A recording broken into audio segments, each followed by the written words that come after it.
আমি আপনাদের সামনে তেলাওয়াত করেছি সূরাতুল হুমাযা। কোন সূরা?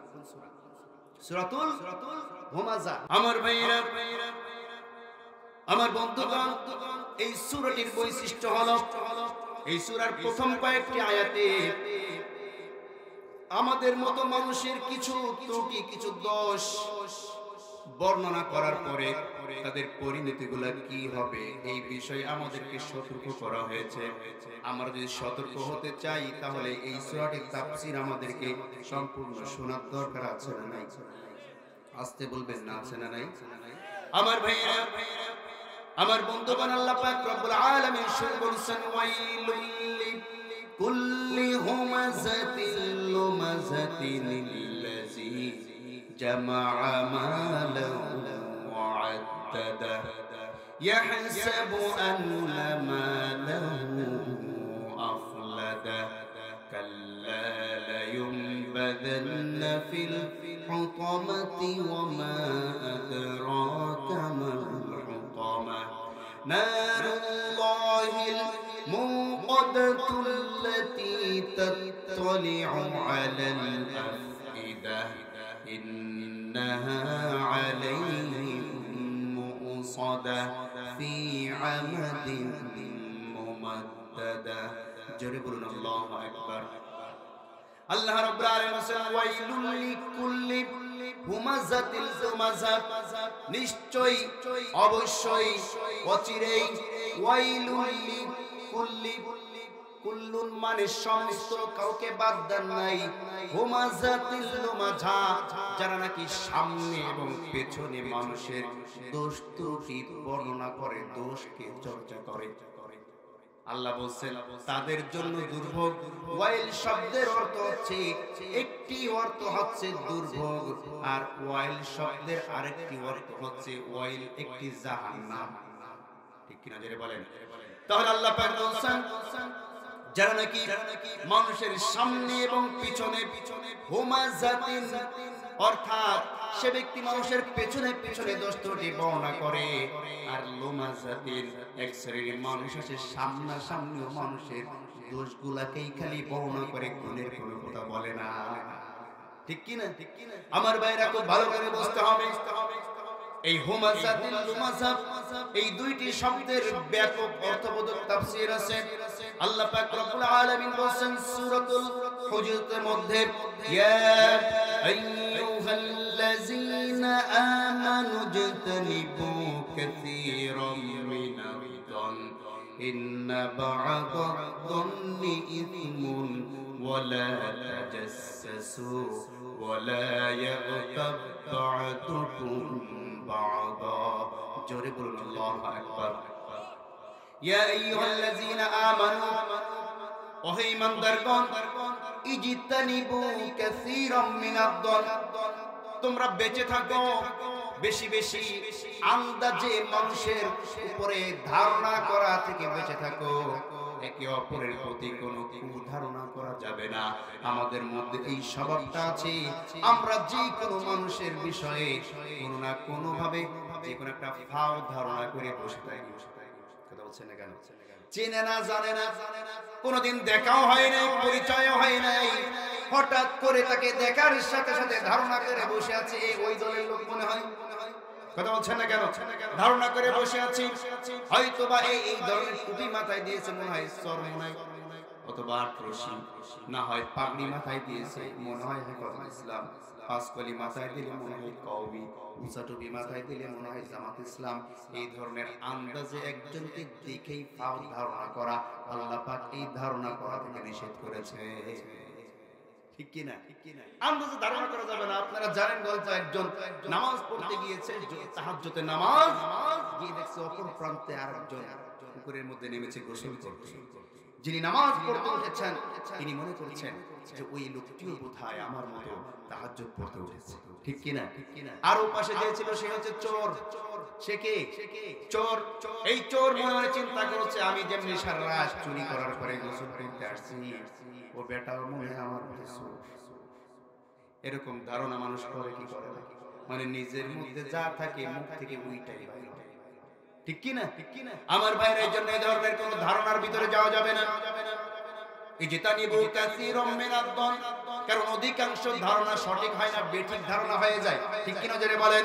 ইন্না বা'দাদ-দন্নি ইসমুন, আল্লাহ বলেন অধিকাংশ ধারণা হচ্ছে পাপের কাজ। সুতরাং ওয়ালা তাজাসসু, আমার বান্দারা তোমরা মানুষের পিছনে দোষ ত্রুটি খুঁজে বেরিও না। কি বলছেন? মানুষের পেছনে মানুষের দোষ তালাশ করতে যেও না। আমাদের এই একটা বদ অভ্যাস আছে যে আমরা শুধু মানুষের পিছনে আরেকজনের দোষ খোঁজার জন্য ব্যস্ত হয়ে যাই। ঠিক কি না? নিজের মধ্যে কি দোষ আছে, নিজে যে কত ভালো কত ভদ্র এটা দেখার টাইম নাই। আরেকজন কি করেছে, কার বউ কি করেছে, কার ছেলে কি করেছে, কার বাবা কি করেছে, এটা খোঁজার জন্য আমরা ব্যস্ত হয়ে যাই। ঠিক কি না? আমার ভাইরা, আল্লাহর নবী সাল্লাল্লাহু আলাইহি ওয়াসাল্লাম বলেন, এই পৃথিবীর বুকে কোন মানুষ যদি অপর কোন মানুষের দোষ ত্রুটি খোঁজার জন্য লেগে যায়, আল্লাহ পাক রব্বুল আলামিন নিজে ওই ব্যক্তির পিছনে তার দোষ খোঁজার জন্য লেগে যায়। বলি নাউজুবিল্লাহ। আমি আপনার দোষ খোঁজার জন্য আপনার পিছে যদি লাগি, আল্লাহ নিজে আমার পিছনে লেগে যায়। নাউজুবিল্লাহ। এটা চিন্তা করেছেন? এজন্য মানুষের দোষ ত্রুটি খুঁজতে যাবেন না।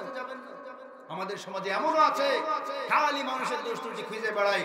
এই কাতারে এক নম্বর যাদের নাম আসে, যাদের দোষ যাদের ত্রুটি সবচাইতে বেশি খোঁজা হয়, তারা হচ্ছে সমাজের আলেম সমাজ, ইমাম সমাজ। ঠিক কি না? সমাজের ইমাম সাহেবদের বিরুদ্ধে এত পরিমাণ লোক লেগে থাকে।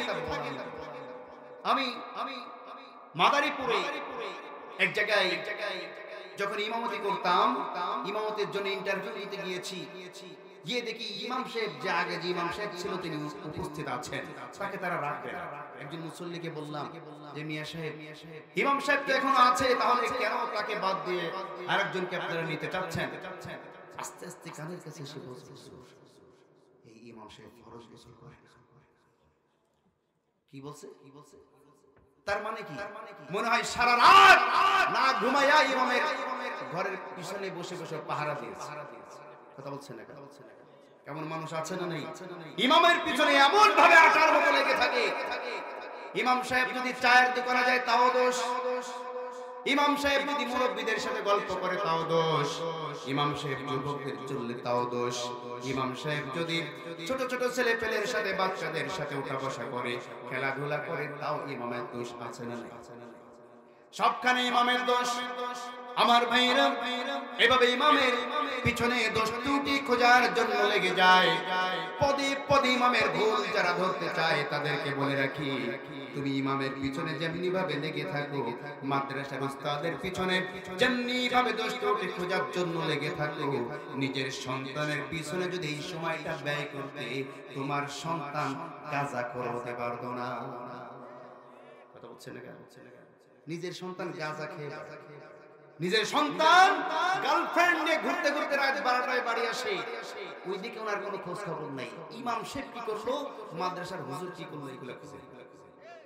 কথা বলছে না?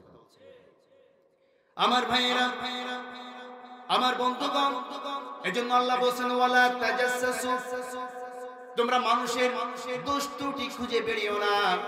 আর তোমরা আরেকটি যে কাজটি করো ভয়ানক কাজ, ওয়ালা ইয়াতাবাদুকুম বাদা, তোমরা একে অপরের পিছনে পিছনে গীবত করো না।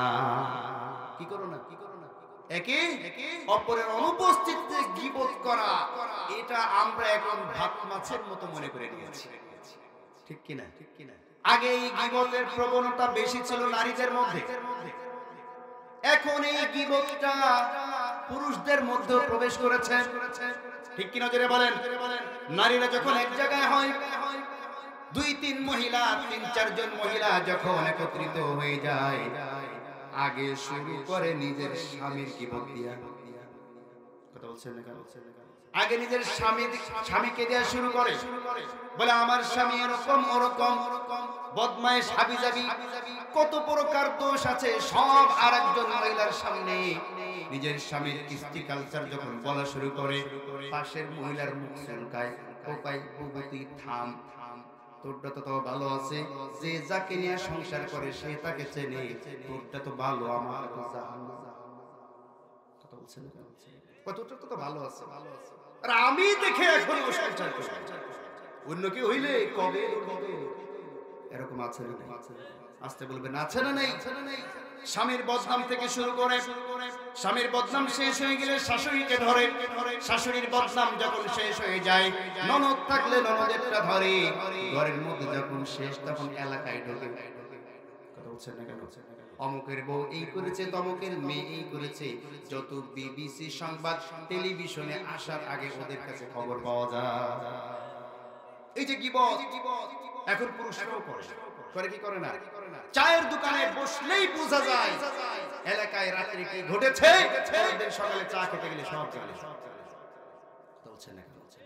এই যে গীবতের প্রবণতা আমাদের সমাজে এমন ভাবে ছেড়ে বসেছে, আবার অনেকেই মাসলা জানে, মাসলা জেনে গীবত শুরু করার আগে একটু কয়ে নেয় যে কলি তো গীবত হয়, না কইও তো পারি না, এইবার শুরু। কথা বুঝতে পারো নাই? বলে কি যে বললে তো গীবত হয়, না বলেও তো পারি না, এই কথা বলে এবার গীবত করা শুরু করে।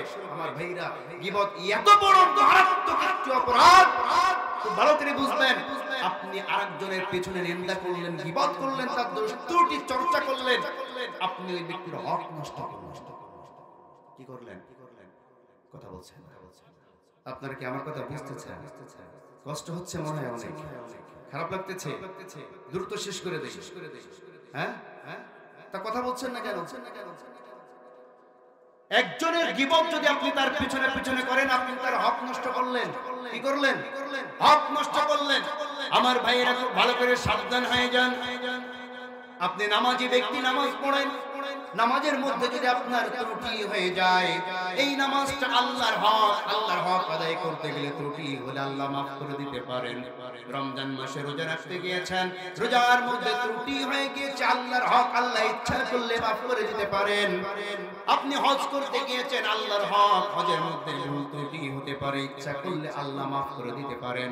কিন্তু আপনি যদি কোনো বান্দার হক নষ্ট করে, কোনো বান্দার হক নষ্ট করার পরে এই পৃথিবীর বুকে তার কাছ থেকে হক আদায় না করে মাপ না চেয়ে মারা যান, আল্লাহর কসম, আল্লাহর রাস্তায় যুদ্ধের ময়দানে শত্রুর বিরুদ্ধে লড়াই করতে করতে যদি শহীদ হয়ে যান, আল্লাহর নবী বলেছেন মানুষের হক যারা নষ্ট করবে, আল্লাহর রাস্তায় শহীদ হলেও আল্লাহ পাক তার এই শহীদি কবুল করবেন না। একটু কি চিন্তা হয়? একটু কি বুঝতে পারেন যে আরেকজনের হক নষ্ট করলে, আল্লাহর রাস্তায় শহীদ হয়ে গেল, আল্লাহ পাক তার এই শহীদগিরি কবুল করবেন না। পৃথিবীর শ্রেষ্ঠতম ইবাদতের নাম হচ্ছে আল্লাহর রাস্তায় শহীদ হওয়া, জিহাদ হওয়া। সুবহানাল্লাহ পড়ে। অথচ আল্লাহর রাস্তায় লড়াই করতে করতে শহীদ হয়েছে, মানুষের হক নষ্ট করেছে, আল্লাহ কবুল করেছে। কত বড় মারাত্মক কথা!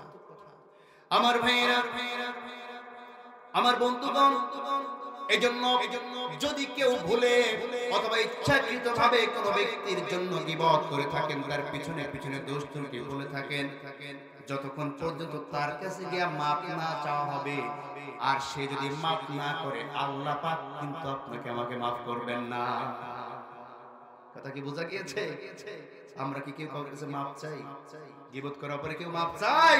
এই যে গীবত করে বসে আছেন, হক নষ্ট করে বসে আছেন, আর সুবহানাল্লাহ পড়তেছেন, আলহামদুলিল্লাহ পড়তেছেন, নামাজ পড়তেছেন, হজ পর্যন্ত করে আসছেন, কিন্তু গীবতের গুনাহ আপনার আমলনামে আছে। আপনি মনে মনে চিন্তা করেছেন, এত নামাজ পড়েছি, এত যাকাত দিয়েছি, এত রোজা রেখেছি, এত কিছু করেছি, আল্লাহ জান্নাত আমাকে ছাড় দেবে কেন? ঠিক কিনা জোরে বলেন। আমার ভাইরা, কিন্তু কিয়ামতের ময়দানে যখন এটা হবে, আল্লাহ পাক রব্বুল আলামিন যখন আপনার হিসাব নেওয়া শুরু করবে, ওই সময় একজন গরীব মানুষ, একজন দুর্বল মানুষ আপনার বিরুদ্ধে, আপনার এগেইনস্টে দাঁড়িয়ে যাবে, দাঁড়িয়ে বলবে, আল্লাহ, এই ব্যক্তি দুনিয়ায় থাকতে আমার হক নষ্ট করেছে। কেমনে তোমার হক নষ্ট করেছে? আমি ছিলাম গরীব, আমি ছিলাম দরিদ্র, সে ছিল ধনী মানুষ। ওই ধনী ব্যক্তির সম্পদের মধ্যে, অর্থের মধ্যে আমি গরীবের হক ছিল। আল্লাহ বলছেন, ওয়াফি আমওয়ালিহিল হাক্কুল লিসসাইলি ওয়াল মাহরুম। জোরে বলুন আল্লাহু আকবার। আমি দরিদ্র মানুষ, ওই ধনী ব্যক্তির সম্পদের মধ্যে আমার হক ছিল, দুনিয়ায় থাকতে আমার হক আদায় করে নাই। আল্লাহ এখন তাকে আমার হক দিতে বলেন, এরপরে যেতে বলেন। আল্লাহ তখন বলবে তার হক আদায় করো। এখন কিয়ামতের ময়দানে হক আদায় করতে গেলে অর্থ পাবে কোথায়? কথা বলছেন না কেন? অর্থ আছে। একজন ব্যক্তি এলাকার মেম্বার, চেয়ারম্যান, এমপি, মন্ত্রী, তার কাছে জনগণের হক ছিল, জনগণের আসা চাউলের কার্ডগুলো যাতে জনগণ সঠিকভাবে পায়, জনগণের কাছে আসা চাউলগুলো জনগণ যাতে সঠিকভাবে পায়, জনগণের কাছে আসা রাস্তার ইটগুলা যাতে রাস্তায় সঠিকভাবে কাজে লাগে। আমার ভাইরা এবার ইট খেয়ে ফেলেছে, টিন খেয়ে ফেলেছে। কিয়ামতের ময়দানে আল্লাহ পাকের সামনে যখন দাঁড়িয়ে যাবে জনগণ, যখন চেয়ারম্যান, মেম্বার, এমপি, মন্ত্রী এগেইনস্টে দাঁড়িয়ে যাবে, আল্লাহ বলবেন হক আদায় কর। পারবে তো হক আদায় করতে? আসতে বলবেন না পারবে? আমার ভাইরা, আল্লাহ পাক রব্বুল আলামিন বলেন কিয়ামতের ময়দানে তারা বলা শুরু করবে, মা আগনা আন্নি মালিয়া হালাকা আন্নি সুলতানিয়া। জোরে বলুন আল্লাহু আকবার। মা আগনা আন্নি মালিয়া, কোথায় গেল আমার এই সম্পদ? এত টাকার মালিক ছিলাম আমি, আমার সেই টাকা গেল কোথায়? হালাকা আন্নি সুলতানিয়া, আমি এত ক্ষমতার মালিক ছিলাম, আমার সেই ক্ষমতা কোথায় গেল? এক ডাক দিলে রাতের আধারে যত থানায় পুলিশ ছিল, এক হ্যালোর সাথে সাথে পুলিশ সব আমার বাড়িতে। কথা বলছেন না কেন? একবার যদি কারো বিরুদ্ধে বলে দিতাম, সমাজের সবচাইতে ভদ্রলোক যদি সে হতো, তার বিরুদ্ধে যদি বলতাম এই ব্যক্তি অমুক দল করে, রাজাকার, সাথে সাথে তুলে নিয়ে যেত। কথা বলছেন না? আমার ভাইরা, আমার বন্ধুগণ, এই যে ক্ষমতার অপব্যবহার করে মানুষের হক নষ্ট করা হয়েছে, মানুষকে মানুষের অধিকার থেকে বঞ্চিত করা হয়েছে, মানুষকে পিতা হয়ে সন্তানের হক যারা নষ্ট করে, অনেক পিতারা আছে হজ করতে যাওয়ার আগে ছেলেদেরকে ডেকে ডেকে ভালো ভালো জমিগুলা ছেলেদের নামে লিখে দেয়, আর মেয়েদেরকে বঞ্চিত করে। কথা বলছেন না কেন? বলে মাগো এদিকে আয়, তোর ভাইদের তো এই জমিগুলা দিলাম, তোকে তো কিছু দিতে পারলাম না, হাজরে আসওয়াদ চুমা দিয়ে তোর জন্য দোয়া করি। তোমার ওই হাজরে আসওয়াদের চুমা আল্লাহর দরবারে কোনো কবুল হবে না। ঠিক কি নজরে বলেন? আমার ভাইরা, অনেক ভাইরা আছে বোনদেরকে ঠকায়। ঠকায় কি ঠকায় না?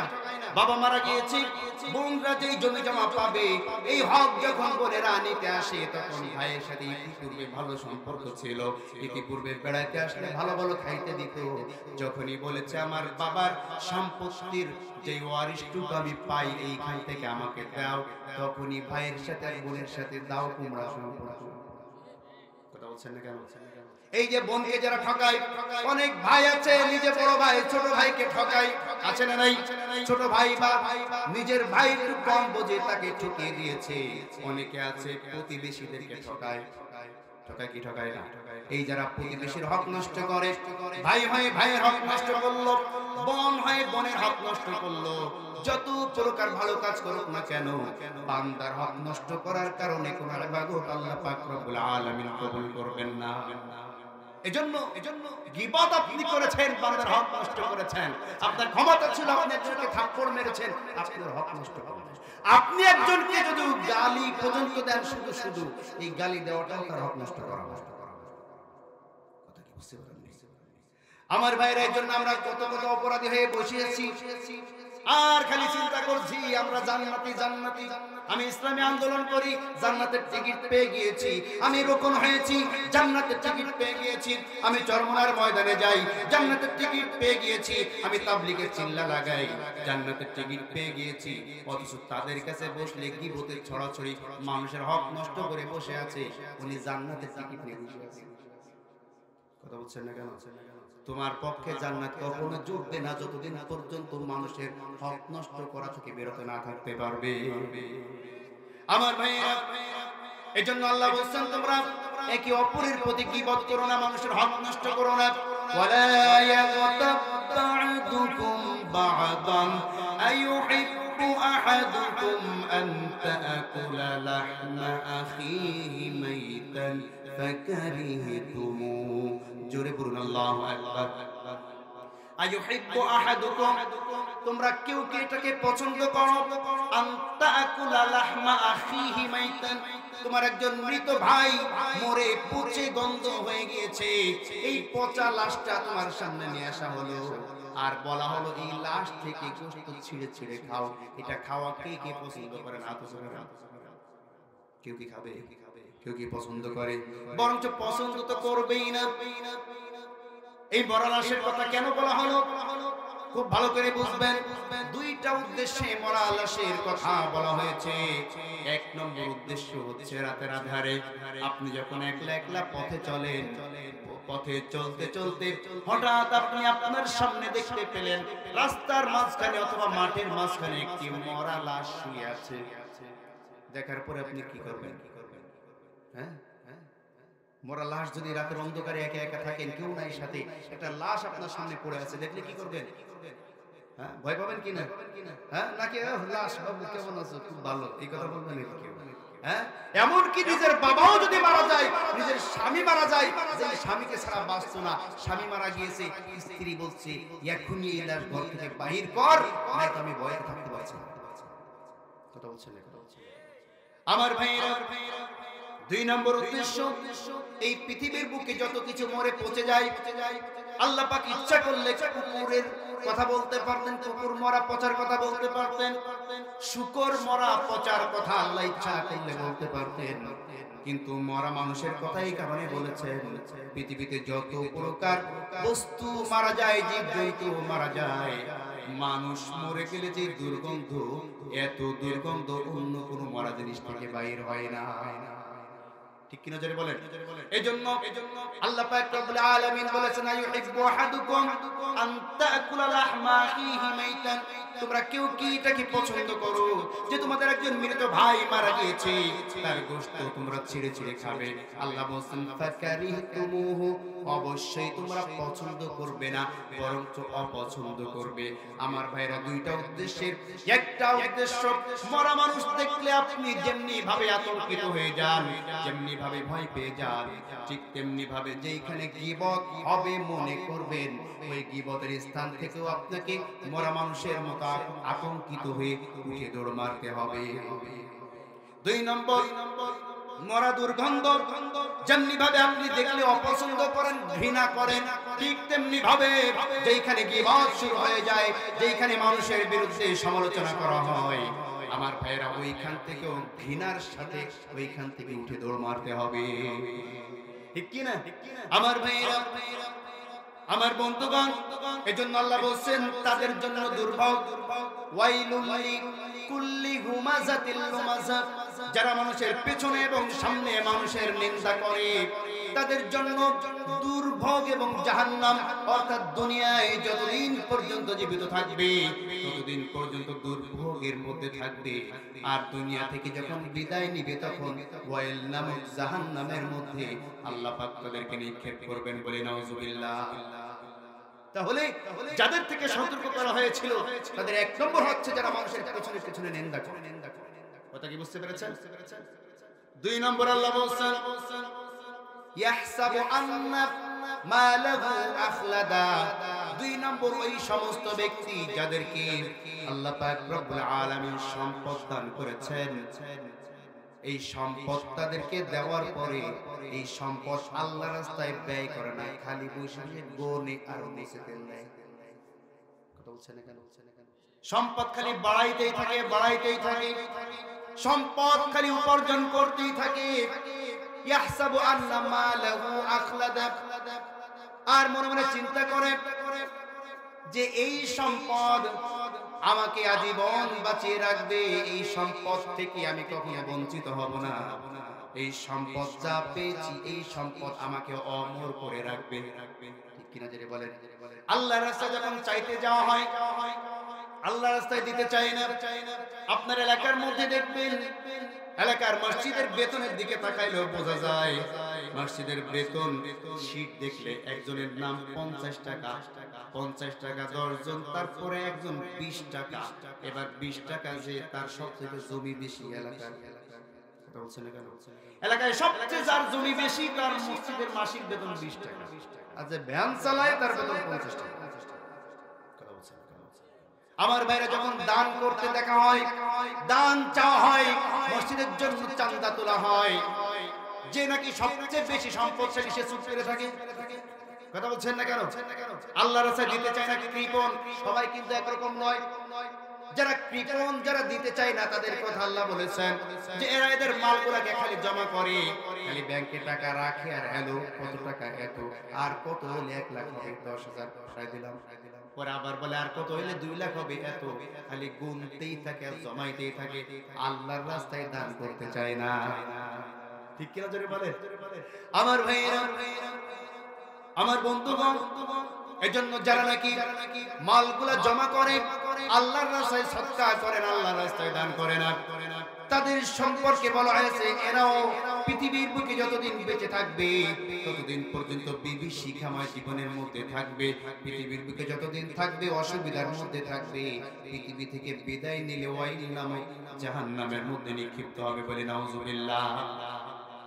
আমার ভাইরা, আমার বন্ধুগণ, এবার আল্লাহ বলেন কাল্লা লায়ুমবাযান্না ফিল হুতামাতি ওয়া মা আদরাকা মাল হুতামা নারুল্লাহিল মুকাদ্দাতুল্লাতী তাত্তালি'ু আলাল আফইদা ইন্নাহা আলাইহিম মুসাদা ফি আমাদিন মুমাদ্দাদা।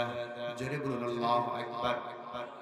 যারা মনে করে তাদের সম্পদ আজীবন তাদের কাছে থাকবে, তাদের সম্পদ তাদেরকে আজীবন টিকিয়ে রাখবে, এত সম্পদ লালন করেছি, এত সম্পদ আমি রোজগার করেছি, এই সম্পদ দিয়ে বেঁচে থাকবো, আল্লাহ বলেন কখনো না। কাল্লা লায়ুমবাযান্না, কখনো এই সম্পদটাকে চিরস্থায়ী করতে পারবে না।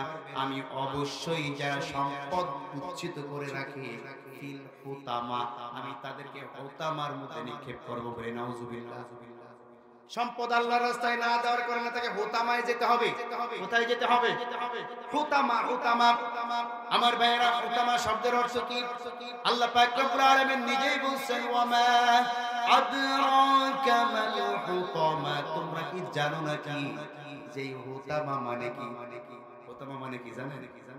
আল্লাহ বলছেন এমন আগুন, আগুনের এমন বৈশিষ্ট্যপূর্ণ আগুন, এটা পৃথিবীর কোন আগুন নয়। আল্লাহ নিজে বলছেন নারুল্লাহ, এটা আল্লাহর আগুন। কার আগুন? নারুল্লাহ, এটা আল্লাহর আগুন, যার বৈশিষ্ট্য মুকাদ্দা। এই আগুনের বৈশিষ্ট্য হচ্ছে অন্যান্য আগুন যখন জ্বালিয়ে দেওয়া হয়, কোন ব্যক্তির শরীরে যখন আগুন জ্বলে, আগুন লাগিয়ে দেওয়া হয়, এই ব্যক্তির প্রথমে শরীরের উপরে চামড়া গুলা পড়া শুরু করে, ঠিক কিনা? কোন মানুষের গায়ে আগুন যদি লাগে, আগে পড়ে চামড়া, এরপরে পড়ে গোশত, এরপরে ভিতরে আগুন লাগা শুরু হয়, ঠিক কিনা বলেন? কিন্তু এই যে আল্লাহর যে আগুন, হুতামা যে আগুন, আল্লাহ বলেন এই আগুনের বৈশিষ্ট্য হচ্ছে নারুল্লাহিল মুকাদ্দা আল্লাতী তাত্তালি'ু আলাল আফইদা। এই আগুন তার উপরে দেওয়ার কারণে, এই আগুন তার উপর নিক্ষেপ করার কারণে সঙ্গে সঙ্গে প্রথমে এই আগুন গিয়ে তার কলিজা পোড়াবে। নাউজুবিল্লাহ পড়ে কি পোড়াবে? প্রথমে এই আগুন গিয়া ওই ব্যক্তির কলিজার মধ্যে আঘাত করবে, কলিজাগুলা পুড়িয়ে ফেলবে। কলিজা পুড়িয়ে ফেলার পরে এবার আল্লাহ পাক রব্বুল আলামিন আল্লাহর নবীর মাধ্যমে জানিয়েছেন এই ব্যক্তির কলিজা যখন শুকিয়ে যাবে, কলিজা যখন পড়ে যাবে, পানি পানি করে চিৎকার করা শুরু করে দিবে। পানি পানি করে যখন চিৎকার করা শুরু হয়ে যাবে, এই সময় আল্লাহ পাক রব্বুল আলামিন জাহান্নামীদের রক্ত এবং সংমিশ্রিত যে পানিগুলা বাহির হবে, এই পানিগুলাকে হামিম বলা হয়, অনেক গরম আগুন। এই গরম পানিগুলা আল্লাহ পাক রব্বুল আলামিন ওই ব্যক্তির মাথার উপর দিয়ে ঢেলে দিবে এবং পেছন দিয়ে নাড়ি ভুঁড়ি সব বাহির হয়ে যাবে। বলে নাউজুবিল্লাহ। আমার ভাইরা, একটা জিনিস চিন্তা করেন, কোন পানি যদি মাথার উপরে ঢালা হয়, আমি আশ্চর্য হয়ে গিয়েছি যখন এই তাফসীরটি পড়েছি যে পানি বা রক্ত বা পুঁজ যাই বলেন না কেন, মাথার উপরে ঢালা হলে তো মাথার চারি সাইড দিয়ে আগে এই গাগুলা ঝলসে যাবে, ঠিক কি না? কিন্তু পানি মাথায় ঢাললো, ছোট্ট বাচ্চাদের দেখবেন মাথার মাঝখানে একটা ছিদ্র মতন থাকে, এখানে লাফায়। কথা বলছেন না কেন? দেখেছেন না? শিশু বাচ্চাদের মাথার মাঝখানে দেখবেন ছিদ্র মতো আছে, ওইখানে লাফায়। মানুষ যখন শিশু থাকে তখন এই ছিদ্রটি দেখা যায়, ওটা আল্লাহ পাক শিশুকালে দেখিয়ে দিয়েছেন। ও আমার বান্দারা তোমরা শোনো, আমার কাছে তোমরা যখন ফিরে আসবে, ফিরে আসার পরে তোমরা তো অস্বীকার করবে, শাস্তির নীতি অস্বীকার করবে। তোমাদের এই ভিতরে শাস্তি ঢোকাবার জন্য শুধু আমি মুখ দিয়ে ছিদ্র রাখি নাই, তোমাদের মাথার উপরে মাথার মাঝখানে আমি একটা ছিদ্র রেখে দিয়েছি, যেটা বড় হলে শক্ত হয়ে যায়, আমরা বুঝতে পারি না। যখন এই পানি ঢেলে দেওয়া হবে তখন ওই যে ছিদ্রটা ছিল ওই ছিদ্র দিয়ে পানি প্রবেশ করে সরাসরি নাড়ি ভুঁড়ি পচিয়ে পায়খানার রাস্তা দিয়ে বাহির করে দেবে, বলি নাউজুবিল্লাহ। আমার ভাইরা, আমার বন্ধুগণ, এজন্য এই যে কঠিন আগুন, নারুল্লাহিল মুকাদা, আল্লাহ বলছেন এই যে শাস্তিগুলা যখন তাদের সামনে চলে আসবে, এই শাস্তিগুলা যখন তারা অপরাধী যারা ছিল পৃথিবীর বুকে তারা যখন দেখতে পাবে তখন তারা আল্লাহর কাছে অনুনয় বিনয় শুরু করে দিবে। আল্লাহ পাক রব্বুল আলামিন বলেন যখন তাদের সামনে এই শাস্তি প্রকাশ পেয়ে যাবে, তারা এই শাস্তি যখন স্বচক্ষে দেখতে পাবে তখন আল্লাহ পাক রব্বুল আলামিনের কাছে আরজি করবেন, আল্লাহ ইয়া আইয়ুহাল্লাযীনা আমানু লা তুলহিকুম আমওয়ালুকুম ওয়ালা আওলাদুকুম আন যিকরিল্লাহ ওয়া মান ইয়াফআল যালিকা ফাউলাইকা হুমুল খাসিরুন। জোরে বলুন আল্লাহু আকবার। আমার বান্দারা তোমরা শোনো, ইমানদারগণ, তোমাদেরকে তোমাদের সম্পদ এবং তোমাদের সন্তান সন্ততি আমি আল্লাহ পাক রব্বুল আলামিনের জিকির থেকে তারা যাতে তোমাদেরকে ফিরিয়ে রাখতে না পারে, যদি তোমরা এই কাজটি করো তোমরা ক্ষতিগ্রস্ত হয়ে যাবে, দুনিয়াতেও ক্ষতিগ্রস্ত হবে, আখিরাতেও আল্লাহ পাক তোমাদেরকে ক্ষতিগ্রস্ত করবেন। আর যখন তোমাদের সামনে মৃত্যুবরণের সামনে তোমাদের মৃত্যু চলে আসবে তখন তারা বলা শুরু করবে وأنفقوا مما رزقناكم من قبل أن يأتي أحدكم الموت فيقول رب لولا أخرتني إلى أجل قريب। জোরে বলুন আল্লাহু আকবার।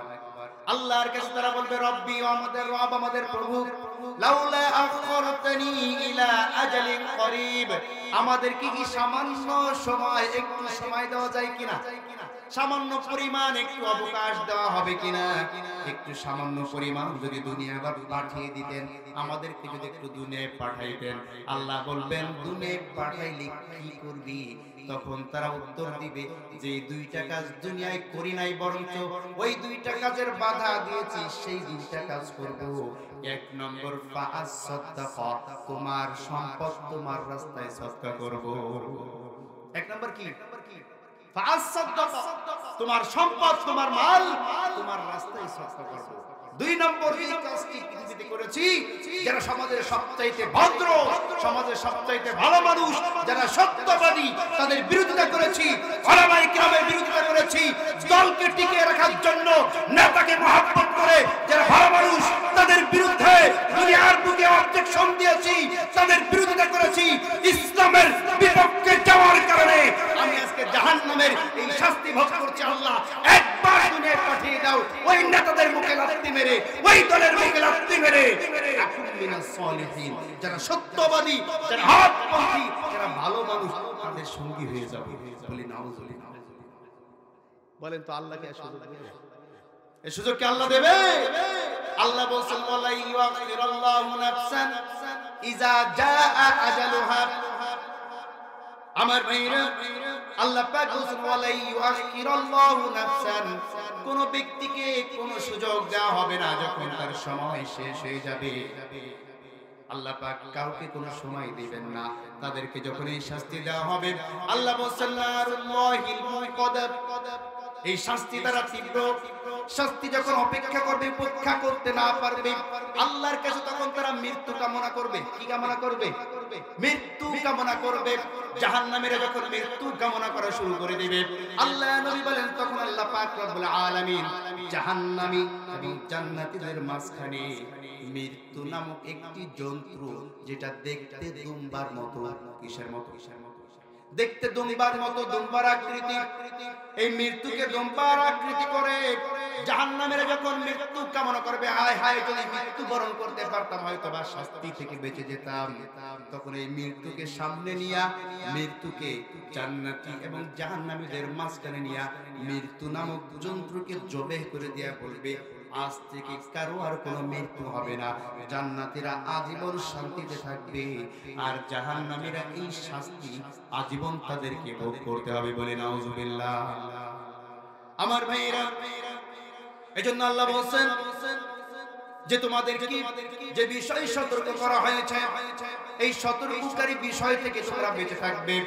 দুনিয়ার বুকে ভালো মানুষের সাথে চলতে হবে, দুনিয়ার বুকে মানুষের বিরুদ্ধে অবস্থান নেওয়া যাবে না, ভালো মানুষের বিরুদ্ধে কথা বলা যাবে না, কোনো মানুষের বিরুদ্ধে গীবত করা যাবে না, মানুষকে পেছনে পেছনে তার দোষত্রুটি চর্চা করা যাবে না। আর আমি যে মাল দিয়েছি তোমাদেরকে, এই মাল আল্লাহর রাস্তায় সদকা করার জন্য কৃপণতা করা যাবে না, আল্লাহর দেওয়া মাল আল্লাহর রাস্তায় সঠিকভাবে ব্যয় করতে হবে।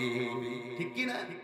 আর আমি যে বিধান দিয়েছি, আমি যে দিন দিয়েছি, আমি যে জীবন ব্যবস্থা তোমাদেরকে দিয়েছি, এই জীবন ব্যবস্থার উপরে থেকে আমার দেওয়া কর্মসূচি, আমার দেয়া কোরআন দিয়া এই রাষ্ট্রটাকে চালাইতে হবে। ঠিক কিনা জোরে বলেন? ঠিক কিনা? এজন্য আসুন, আমি আর বেশি রাত করবো না, যেহেতু আগামীকাল মাহফিল আছে আমাদের এখানে। আমার সংক্ষিপ্ত যে মেসেজ আজকে ছিল সূরাতুল হুমাযার উপরে, সেটি হচ্ছে আমরা সর্বপ্রথম আমাদের যে পরিচয় সেটা হচ্ছে আমরা মুসলমান। আমাদের পরিচয়টা কি? আমরা মুসলমান। মুসলমান যেহেতু আমাদের পরিচয়, আমাদের কাজটাও হবে আল্লাহ এবং আল্লাহর রাসূলের পছন্দনীয় কাজ। ঠিক কি না? এজন্য আসুন আমরা সর্ব অবস্থায় খারাপ কাজগুলো ছেড়ে দেই, খারাপ সঙ্গগুলো ছেড়ে দেই, ভালো মানুষের সংস্পর্শে এসে নিজেরা ভালো হই, নিজের সমাজকে ভালো করি, নিজের দেশটাকেও ভালো করি। আল্লাহ পাক রব্বুল আলামিন এই জমিনে, আল্লাহর জমিনে আল্লাহর দ্বীন কায়েম হোক, সেই পক্ষে আমাদেরকে থাকা তৌফিক দান করুন। আমরা সকলে বলি আমিন।